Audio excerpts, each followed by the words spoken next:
In today's video, we are going to check out a company called QUDORA. The company is active in the space of ion-based quantum computing, and if you're interested in knowing a little bit more about them and what technology they're actually working on and how all of that works, stay tuned for today's video as we are jumping right into QUDORA. So, here we are on their website. It says commercial quantum computers based on ion trap technology. Find out more. And we will do so by actually going through the website step by step. So step number one is mission. QUDORA is a German startup based in Braunschweig and Hannover that builds and commercializes fully operational quantum computers as well as standalone quantum processors based on ion trap technology. And ion trap technology is nothing that we haven't heard about so far. So we have already talked about other companies that are active in that space, like for example IonQ from the US, which is also a stock listed company now, as well as for example Electron, which is another German based company. And if you want to see more of those videos about the ion trap based quantum computing companies, go and check out on our channel the Hidden Quantum Champions playlist, where you can find all of the other videos. And also videos from, of course, other quantum technology companies based on sensing, communication, and so on. Stop the disclaimer. Let's go right back into the website. So quantum computers hold the promise of outperforming today's supercomputers, with the next decade offering solutions to some of the world's most challenging problems by leveraging the unparalleled capabilities of quantum mechanics. In collaboration with our partners, we are committed to delivering bespoke quantum technology solutions to clients worldwide, driving innovation and transformation across diverse industries. And here we see a little schematic. It says trapped at atomic qubits. So these are these ones here in a microfabricated quantum processor, which is here, operating at the heart of QUDORA's full stack quantum computers, which are these. So quick note on that one. We see here this microfabricated quantum processor. That means we are not talking about, let's say, classical three-dimensional ion trap structures where you have these big and bulky metal chambers that then have like electrified metallic rods within them, like it was done traditionally. But here again, in this approach as well, we are talking about something that operates using microfabrication, so basically silicon technology, which is done on chips. So the electrical guidelines, the electrical gates that are controlling the positions of the ions, as well as probably also some of the operations, they are hosted here on the chip. But we will learn more about that now here on the technology. So technology, ion traps belong to the most promising hardware architectures to finish the global race of building a practical quantum computer.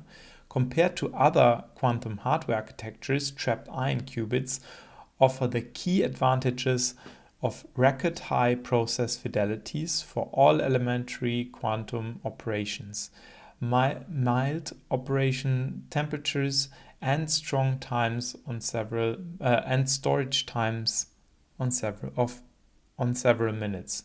These features make ion qubits the ideal candidate for hybrid computations. So let's quickly step out before we move on and go through that. So ion traps are one of the architectures, yes. Besides other ones, we have seen very prominently also superconducting qubits. There are neutral atoms. There are spin qubits as well. So there are multiple different architectures. There's the idea of building topological qubits out there as well. So different ideas. Ion traps being one of them, but for sure also a very promising one, as we've seen looking at the ecosystem and the landscape of quantum hardware companies. Key advantage of record-high process fidelities for all elementary quantum operations. That is something that has been observed, yes. Then mild operation temperatures, that refers to the fact that, okay, you don't need to have so much cryostat technology like you would, for example, need for superconducting qubits.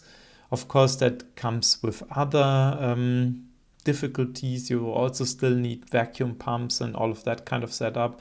And technically, I think you are still, let's say, selecting ions that have a low temperature. So the ions themselves, they have a very low temperature, but for that you don't need a cryostat. You're using optical techniques and electrical techniques to actually separate them. So technically, I think the ions probably would have the same temperature if you could define a temperature in that system.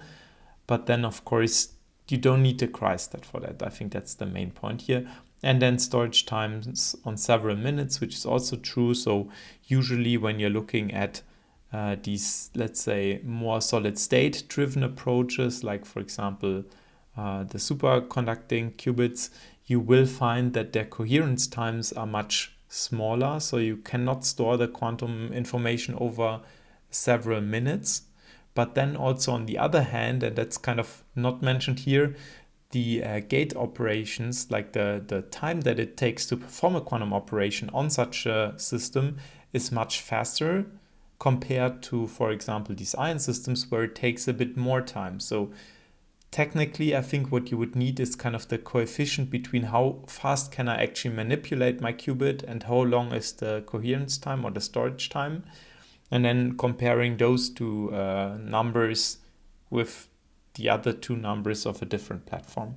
Let's get back in again. So in QUDORA's quantum processors, we combine these advantages with a unique qubit control mechanism that utilizes convenient and highly integratable microwave electronics instead of bulky and complex lasers.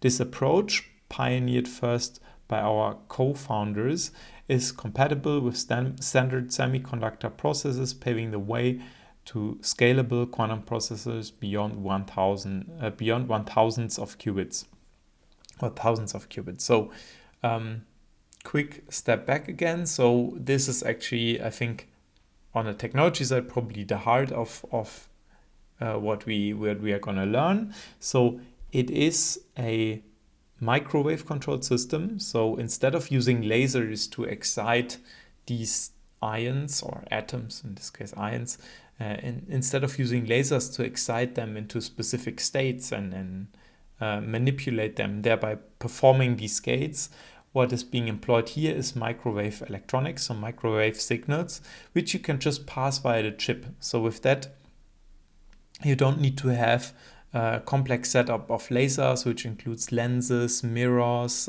beam splitters, and whatnot. Instead of doing that, you are just using an electrical line on your chip, and you're using a gate to kind of get some signal exposed to your qubits. And that is, of course, much easier to route, much easier to fabricate, much easier to scale than probably what you've been then compared to what you would have to do with lasers. Also here it notes that this is a 5 micrometer scale bar, so we're talking about micrometer architecture, micrometer structures here, so you don't need advanced, at least to fabricate micrometer sized patterns, you don't need to have advanced lithography techniques. You can probably use the very old stuff that has been used already for microchips in the long time ago, which you probably still have easily available also in the research labs. And then here it shows an 8 centimeter wafer where this is being produced with many of those chips on it. So that basically shows you that you can scale with the existing technology of microprocessor microfabrication techniques. Then there's a cloud access available as well, as it seems. So here it says QUDORA technologies provide quantum computing as a service, QCaaS, through the QUDORA cloud platform. Users can access emulators based on realistic noise models of trapped ion quantum computers and run algorithms using OpenQASM2, OpenQASM3, Qiskit, and QIR. So various different programming backends available for these emulators, not yet the quantum systems itself. In the future, trapped ion quantum computers from QUDORA Technologies and its partners will also be available on the platform. Start exploring our services today at cloud.qudora.com. And then there's the link here to the platform. Then we also see the team here. So QUDORA's founders bring over 50 years of combined experience in quantum technologies, covering the entire technology chain necessary to build scalable quantum computers, including microfabrication, photonics, and semiconductors. Our world-class advisory board is strongly rooted in the Quantum Valley Lower Saxony, QVLS, one of Germany's strongest ecosystems for quantum technologies. And then here we see the co-founders and their roles. So we have advisory roles, CTO, advisory, CEO, COO, so various different backgrounds as mentioned. That's probably here the leadership board. And yeah, a lot of advisory functions as well here.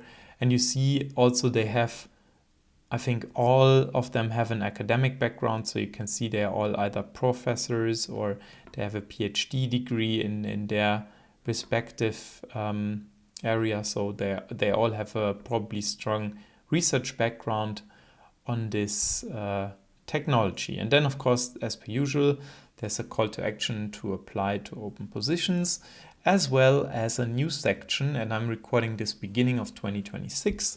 And you see we have here end of 2025 news articles, like for example, QUDORA launches Chameleon, quantum emulator with adaptive noise modeling. QUDORA Technologies today announced the launch of Chameleon, an advanced quantum computing emulator designed to help developers build and validate algorithms under the types of hardware conditions they will encounter as quantum systems rapidly evolve. And there's many more. So QUDORA adopts QC's design plaquette to accelerate fault tolerance for scalable trapped ion processors and other stuff as well. QUDORA partners with Danish quantum community. And then finally here we see also the partners that they are working with or maybe also are selling to, I don't know. And we see maybe also financing them, and we see many known labels here. So the Quantum Valley Lower Saxony, which we've heard before, PTB, which is kind of the national standards institution of Germany, NXP, which is a big semiconductor manufacturer in Europe, QBN, so the Quantum Business Network, DLR, which is the German Aerospace Center, NVIDIA with the Inception program, Xanadu, and also the QUIC Consortium. Finally, there's a way to get in touch with them via this form, and the company is based out of Braunschweig in Germany, as we can see down here. And I think that's already everything for QUDORA for today. If you liked the video, then please give it a thumbs up. If you don't want to miss out on the next one, as per usual, subscribe to this channel. If you're staying until the end of this video, it's probably a good sign, so you should consider to subscribe. And as always, stay hydrated and see you in the next one. Bye bye.